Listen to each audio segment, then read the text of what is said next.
ဟုတ်ကဲ့အားလုံးပဲမင်္ဂလာပါခင်ဗျာဒီနေ့ကျွန်တော်မိတ်ဆက်ပေးသွားမယ့်အကြောင်းအရာလေးကတော့ကျွန်တော်တို့ဖုန်းတွေမှာပါတဲ့ default launcher ကိုအသုံးမပြုချင်ကြဘူးဆိုတဲ့မိတ်ဆွေများအတွက် application ကောင်းလေးတစ်ခုနဲ့ဒီနေ့မှာကျွန်တော်မိတ်ဆက်ပေးသွားမှာပဲဖြစ်ပါတယ်ခင်ဗျာ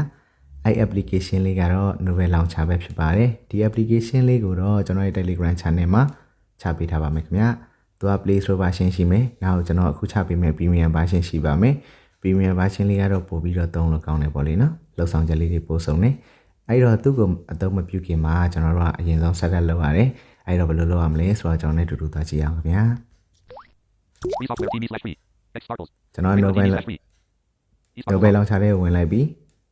လို့ရှိရင်ဒီလိုလေးပြလာတယ်ဒါကတော့ဘာမှမဟုတ်ပါဘူးသူတို့ဒီ Novel launcher ကို crack version ရတယ်ပေါ့နော်ဒီ Telegram ကိုဝင်ပြီးတော့ join လို့ရှိရင်လေဒီပြင် software လေးရတယ်ကျွန်တော် premium version ပေါ့နော်အဲ့တော့ကျွန်တော်ကတော့ဒါလေးဝင်မလုပ်တော့ပါဘူးgreater than TV's off switch အဲ့တော့ဒီမှာ button လေးတစ်ခုနှိပ်လိုက်မယ်ပေါ့နော် off switch ဒီမှာဒီ button လေးတစ်ခုပဲကျွန်တော်နှိပ်လိုက်ပါမယ်ဒါဆိုရင်တော့ဒီမှာ Novel launcher လေးကိုတန်းရောက်သွားပါပြီအဲ့တော့ကျွန်တော်တို့ set up လုပ်ရမယ့်နေရာလေးကိုရောက်ပြီဆိုတော့ခက်မြက်မြန်လေးပဲ set up လုပ်ပါမယ်တစ်တော်လေးတင်ပေးမှာဆိုတော့လေးနော် welcome to Novel launcher ဒီမှာ welcome to ဆိုပြီးပြလာပြီအဲ့တော့ကျွန်တော်တို့ get started ကိုနှိပ်ပါမယ်ခင်ဗျာနောက်တစ်ဆင့်ကဒါလေးကတော့ကျွန်တော်တို့ software အသုံးပြုတဲ့အခါမှာလင်းလင်းမြင်မြင်သုံးလို့ရတယ်ပေါ့နော်ဒါလေးကိုဒီတိုင်းလေးထားပြလိုက်ပါဘာမှလုပ်စရာမလိုပါဘူးဒါပိတ်လေးရရနော်ကိုသဘောပါကိုကအဲ့လိုမျိုးမသုံးချင်ဘူးဆိုရင်လည်းဒီကောင်ကိုအမှန်ကြီးလေးဖြုတ်ပေးလိုက်ဒီလိုလေးလုပ်ပေးလိုက်ရပြီနော်ကျွန်တော်တော့ဒါလိုတဲ့အဲ့တော့ဖွင့်ထားလိုက်ပါမယ်ဒါကတော့ content နဲ့ပတ်သက်တဲ့အကြောင်းအရာပါအဲ့တော့ဒါလည်းကိုသုံးချင်တယ်လို့ချိန်လို့ရတယ်เนาะကျွန်တော်ကတော့ဒီတိုင်းပဲထားမယ်ဒါက home screen setting မှာချိန်ရမယ့်အရာလေးပါဒါကိုဘယ်မှာထားမလဲပေါ့เนาะအဲ့တော့ကျွန်တော်ကဒီမှာ icon လေးတစ်ချက်ကြည့်မယ် widget ရှိမယ်เนาะ widget မှာလည်းထားလို့ရမယ်ဒါလေးရှိမယ်ဒီမှာเนาะအဲ့တော့ကျွန်တော်နာမည်ထားလိုက်ပါမယ်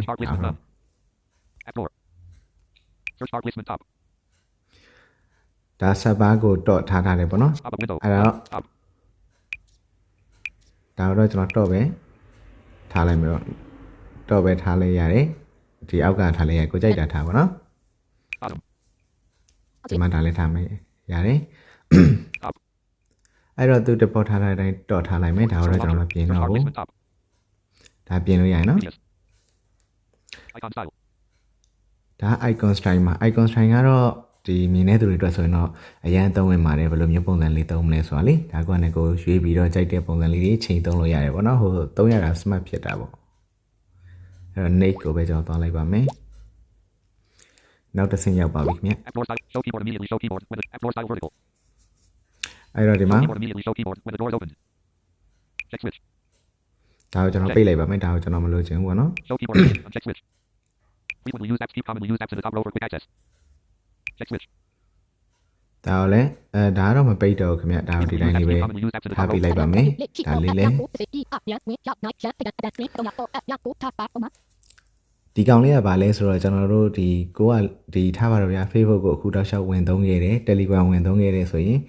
ကိုအသုံးပြုထားတဲ့ app တွေကကျွန်တော်တို့ထိတ်ဆုံးမှာရောက်နေမယ်ပေါ့နော်ခုန Telegram ရဲ့ Facebook ရဲ့နောက် TikTok ရဲ့ထိတ်ဆုံးမှာရောက်နေမယ်ထွေထူးသွားရှာတယ်မလို့တော့ပေါ့နော်တစ်ခါဝင်သုံးလိုက်တာနဲ့ထိတ်ဆုံးမှာရောက်နေမယ်အရာလေးပါအဲ့တော့ဒီကောင်လေးလည်းလိုတယ်ပေါ့နော်အဲ့တော့ဒါကိုမကြိုက်ဘူးဆိုရင်လို့တော့ပိတ်ပါ frequently used shortcuts keep commonly used shortcuts in the top row for quick access ဒါကိုလည်းကိုထားချင်လို့ထားလို့ရပါတယ်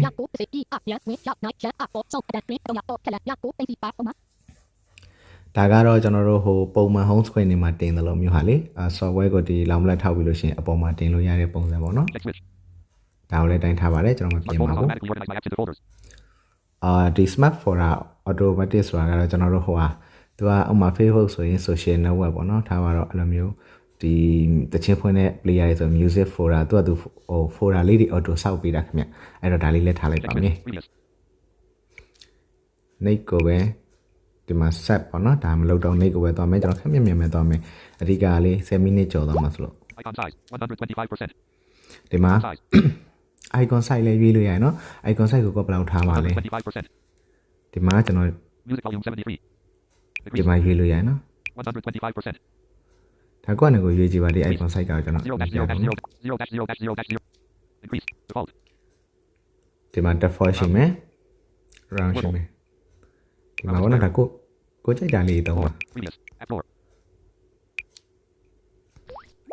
နေကိုပဲကျွန်တော်သွားလိုက်တယ်